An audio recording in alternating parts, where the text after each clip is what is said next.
नमस्कार दोस्तों, मैं अंकुर उपाध्याय स्वागत करता हूं आप सभी का एक बार फिर से अपनी नई वीडियो में। दोस्तों, भारतीय बाजार ऊपर नीचे जरूर कर रहा है, लेकिन इस साल का अगर स्टार परफॉर्मर कुछ रहा है तो वो कोई कंपनी या कोई स्टॉक नहीं बोलूंगा मैं, जिसने पूरे देश को पैसा बना के दिया है, पूरे देश की वेल्थ बढ़ाई है। वो है दोस्तों कमोडिटी, गोल्ड और सिल्वर। यहाँ फ्रेश राउंड ऑफ जो तेजी शुरू हुई है उसमें नई ऊंचाइयां चली गई हैं दोस्तों। आज सिल्वर ने 2,06,000 का दाम छू लिया है दोस्तों। वहीं गोल्ड की बात करूं तो 1,35,000 पार ट्रेड करने लगा है। हालांकि अभी 1,34,800 समथिंग ट्रेड कर रहा है। अलग अलग देश के शहरों में अलग अलग प्राइस चल रहा है आप सभी के लिए इस समय, लेकिन इस समय स्पॉट में जो प्राइस चल रहा है वो 2,06,000 सिल्वर का और 1,35,000 के करीब का गोल्ड का। सबसे पहले मैं आप सभी के साथ शेयर करना चाहूंगा दोस्तों कुछ बड़ी बातें। मैं आपको बताना चाहूंगा कच्चा तेल क्रूड ऑयल 2020 में अराउंड $92 प्रति बैरल ट्रेड करता था और सिल्वर $20 प्रति बैरल ट्रेड करता था। ठीक है जी। आज की डेट में जो आपका गोल्ड जो सिल्वर है वो अराउंड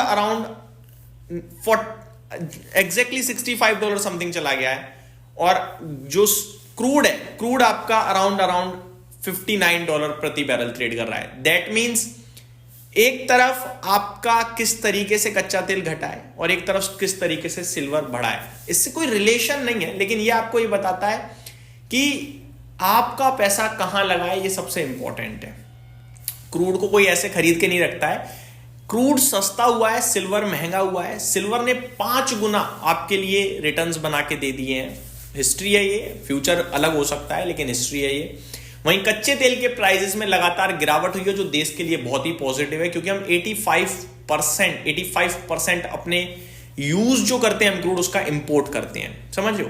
तो हमारे लिए तो ये दोनों ही चीजें बहुत बेनिफिशियरी हैं। मैं आपको एक डेटा भी बताना चाहूंगा गोल्ड और सिल्वर को लेकर। साल के अंत तक की बात करी जाए तो कोटक सिक्योरिटीज ने जो करीब 1 महीने पहले दिसंबर की स्टार्टिंग की ये रिपोर्ट है, कोटक सिक्योरिटीज कह रहा था कि गोल्ड करीब 1,32,000 होगा, उसको सरपास कर दिया है, अभी 1,35,000 खड़ा है। और सिल्वर पे 82 का टारगेट था, उसको तो बहुत पीछे छोड़ के 2,06,000 खड़ा है।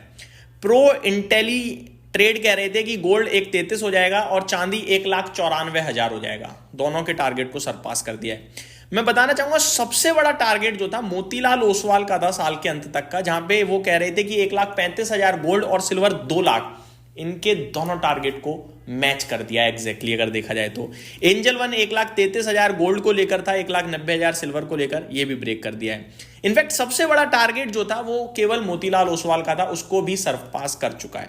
आज की डेट में फ्रेश हाईज लगे हैं। सवाल ये उठता है कि क्या यहां से भी निवेश किया जा सकता है। मैंने वीकेंड पे भी वीडियो बनाई थी जब 2 लाख का आंकड़ा गोल्ड सिल्वर ने पार किया था। मैं अभी भी यही बोलूंगा, आप फ्रेश नहीं ले सकते क्योंकि आपको नहीं पता ये तेजी कहां से यू टर्न मार। सिल्वर अब सिल्वर की तरह ट्रेड थोड़ी करता है। सिल्वर ट्रेड करता है एक स्मॉल कैप कंपनी की तरह। 10% किसी भी दिन ऊपर मूव कर जाएगा, नीचे मूव कर जाएगा, पता भी नहीं चलेगा। तो आप फ्रेश तो नहीं ले पाओगे, डिप का वेट करोगे और डिप आ नहीं रही है। ठीक है, फोमो में आके किसी अनाप शनाप भाव पे लोगे तो फंसने के चांसेस हैं। और अगर आपने गलती से शॉर्ट कर दिया तो आपके कपड़े फाड़ देगा, ये मैं बता रहा हूं। तो शॉर्ट बिल्कुल नहीं करना है, लेने के लिए इंतजार करना है डिप का। डिप मिल गई तो ठीक, नहीं मिली तो आपकी किस्मत। मैंने 1,50,000 52,000 पे आपसे कहा था कि ब्रेकआउट आ रहा है। गोल्ड की बात करें तो यहां पे मजबूत है, लेकिन फंडामेंटल सिल्वर के ज्यादा स्ट्रांग है। मैं आपको बताना चाहूंगा कैसे।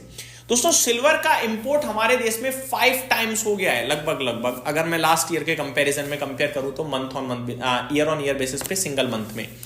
वहीं अगर गोल्ड की बात करें तो इसका इंपोर्ट हुआ है डबल। गोल्ड हम लोग precious metal for status symbol के लिए एक तरीके से देख रहे हैं, वेडिंग में यूज हो जाता है। वेडिंग सीजन इस बार बहुत हैवी है, लेकिन सिल्वर के जो यूजेस है ना वो बहुत ज्यादा हो रहे हैं। इसकी वजह से ग्लोबल लेवल पे जो सिल्वर का प्रोडक्शन है उससे भी ज्यादा सिल्वर की डिमांड हो गई है। ये डेटा सबसे इंटरेस्टिंग है और इसीलिए सिल्वर के प्राइस घटने को तैयार नहीं है। दोस्तों, ये सारी चीजें बेहद पॉजिटिव है। मैं आपको बताना चाहूंगा सोलर पैनल से लेकर बहुत सारे बिजनेसेस में सिल्वर यूज हो रहा है, जिसकी वजह से सिल्वर की डिमांड लगातार बढ़ती जा रही है। और इसी की वजह से सिल्वर की जो प्रोडक्टिविटी है, प्रोडक्शन है, उसको भी बढ़ाने के लिए कंपनियां लगातार काम कर रही हैं। इसीलिए आप नोटिस कर रहे हो इक्विटी मार्केट में हिंदुस्तान जिंक जैसे शेयर्स भाग रहे हैं। लेकिन किसी भी धंधे में अगर थोड़ी रुकावट आई और सिल्वर की डिमांड वहां से घटी तो फिर सिल्वर के लिए नेगेटिव गिरावट का ट्रिगर बढ़ सकता है, क्योंकि एक तरफ प्रोडक्शन बढ़ना है, ऊपर से अगर कहीं से भी प्रॉब्लम आ गई तो दिक्कत हो जाएगी। लेकिन अभी कहीं से कहीं तक किसी भी बिजनेस में दिक्कत नहीं दिख रही है और डिमांड बहुत हाई है, इसीलिए सिल्वर भागता जा रहा है। मेरी तरफ से मेरा सिंपल ओपिनियन है कि मैं फ्रेश शॉर्ट के लिए बिल्कुल भी नहीं कहूंगा, बेचने के लिए बिल्कुल भी नहीं कहूंगा, और एंट्री के लिए वेट करने के लिए कहूंगा। ये सही चीज जगह नहीं है कि हम उड़ते तीर को पकड़ने की कोशिश करें, वो हमें हर्ट कर सकता है। ये मेरी तरफ से अपडेट थी, उम्मीद करता हूं डिटेल्स पसंद आई होंगी। Thank you so much for watching this video. Have a great day guys.